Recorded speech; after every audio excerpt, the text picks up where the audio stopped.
Welcome back to you विद्यार्थी। I am Akanksha, your English teacher. और आज हम करने वाले हैं आपके इस चैप्टर के आगे के क्वेश्चन आंसर्स। तो ये अगला वाला पार्ट है जो कंटिन्यू होने वाला है।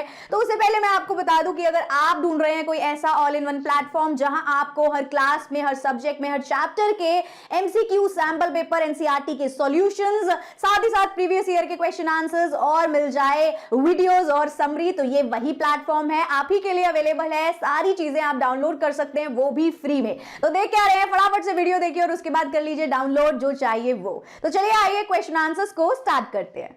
नमस्ते बच्चों, कैसे हैं आप सब? चलो जल्दी से अपनी नोटबुक और पेन निकाल लीजिए क्योंकि आज हम एक बहुत ही मजेदार वोकैबुलरी एक्सरसाइज करने वाले हैं। रेडी हो ना? ऑलराइट, तो चलिए सीखते हैं। आज ना हम कुछ नए इंग्लिश वर्ड सीखने वाले हैं, वो भी एक सुपर सिंपल एक्टिविटी के थ्रू। इससे आपकी वोकैबुलरी और भी स्ट्रांग हो जाएगी। Okay, so here are the instructions. Let's read them together. Substitute the underlined phrase in the sentences with the suitable words from the box given below. अब इसका मतलब क्या है? बहुत सिंपल है। नीचे आपको कुछ sentences मिलेंगे, उनमें कुछ words underlined हैं। आपको बस उस underlined phrase की जगह बॉक्स में से एक correct word चूज करके लिखना है। Easy peasy, right?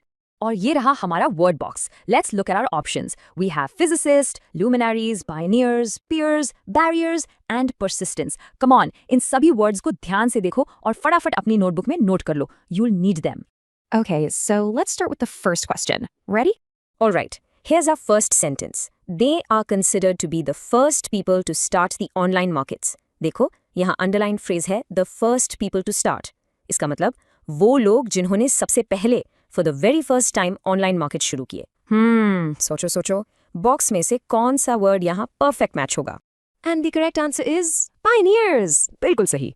पायनियर्स हम उन लोगों को कहते हैं जो किसी चीज को या किसी काम को सबसे पहले स्टार्ट करते हैं। You know, they create a new path for others to follow. Excellent start. चलिए अब दूसरे क्वेश्चन पर चलते हैं।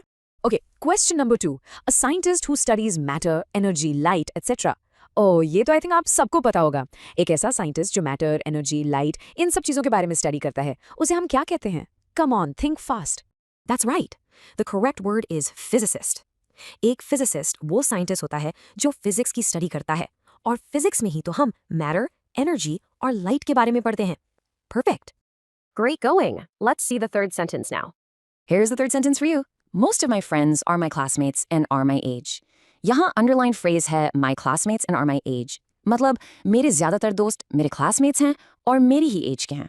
इसके लिए कौन सा वर्ड बेस्ट रहेगा from our word box? And the answer is peers। peers का मतलब होता है आपके साथी या आपके हम उम्र लोग। People who are in the same social group as you। बिल्कुल आपके क्लासमेट्स की तरह। Fantastic. You're doing so well. Let's move to the fourth question. Okay, question number 4 is here. We first welcomed all the famous and important people in folk song for the award ceremony. The underlined part is famous and important people. इसके लिए हम एक word में क्या कह सकते हैं? ऐसे लोग जो बहुत famous और important है। सोचो। The right answer is luminaries। luminaries हम उन लोगों को कहते हैं जो अपनी फील्ड में बहुत फेमस होते हैं, बहुत इंपॉर्टेंट होते हैं और दूसरों को इंस्पायर भी करते हैं। Brilliant. बस 2 और बचे हैं। Let's move to the 5th one. Let's read the 5th sentence. My brother finally succeeded in his business because of his continuous efforts and determination. यहाँ underlined है continuous efforts and determination, यानी लगातार कोशिश करते रहना without giving up, पक्का इरादा। इसके लिए हम कौन सा वर्ड यूज कर सकते हैं? And the correct word here is persistence. Persistence का मतलब ही होता है लगन से काम करना। जब आप डिफिकल्टीज के बाद भी ट्राई करते रहते हो और गिव अप नहीं करते, that's persistence. Well done. And now for the final question of this exercise. All right, this is the last one. The sentence is, we should remove all the things that block our way in achieving success. The underlined part is things that block our way. ऐसी चीजें जो success के रास्ते में रुकावट डालती हैं। Come on, what's the word? And the final answer for today is barriers. Barriers का मतलब होता है रुकावटें, obstacles, वो चीजें जो आपको आगे बढ़ने से रोकती हैं। तो आज हम क्या सीखने वाले हैं? आज का हमारा टॉपिक है suffixes. अब आप सोच रहे होंगे ये suffixes क्या होते हैं? सिंपल है, ये ना छोटे छोटे लेटर ग्रुप्स होते हैं जिनको हम किसी वर्ड के आखिर में यानी एंड में जोड़ देते हैं, और जैसे ही हम उन्हें जोड़ते हैं एक बिल्कुल नया वर्ड बन जाता है। कितना कूल है ना? Okay, so listen carefully to this. The words professorship, mentorship and leadership are made by adding the suffix ship. Similarly, we can add ment and hood to certain words. देखा, जैसा कि अभी आपने सुना, प्रोफेसर वर्ड के आगे हमने ship लगा दिया तो बन गया प्रोफेसरशिप। सिंपल। बिल्कुल इसी तरह हम मेंट और हुड जैसे दूसरे सफिक्सेस को भी यूज करके नए नए वर्ड्स बना सकते हैं। Let's look eight an example. Achieve plus meant equals achievement. तो देखो, अचीव का मतलब होता है कुछ हासिल करना, राइट? और जब हमने उसमें सफिक्स मेंट जोड़ दिया तो क्या बना?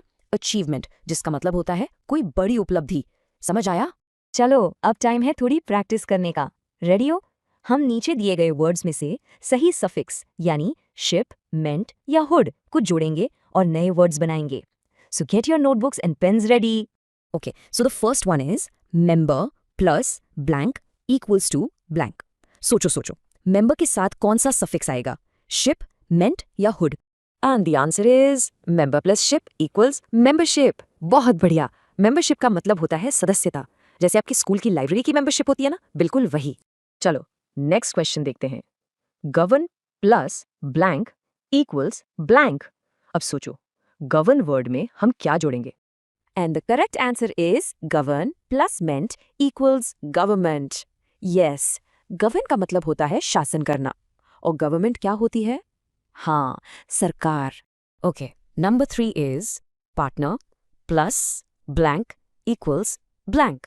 बताओ, पार्टनर के साथ इन तीनों में से कौन सा सफिक्स आएगा? बिल्कुल सही। The answer is partner plus ship is equal to partnership. Partnership का मतलब होता है साझेदारी, जैसे जब दो लोग मिलकर कोई बिजनेस करते हैं तो वो उनकी पार्टनरशिप होती है। Alright, question number 4। Child plus blank equals blank. ये तो इजी है।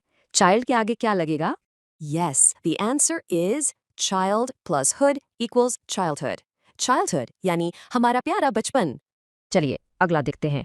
Citizen plus blank equals blank. Word है सिटीजन। सोचो, इसका आंसर क्या हो सकता है? The correct answer is citizen plus ship equals citizenship. Citizenship का मतलब होता है नागरिकता, जैसे कि हम सब इंडिया के सिटीजन्स हैं, इसीलिए हमारे पास इंडियन सिटीजनशिप है। Okay, question number 6.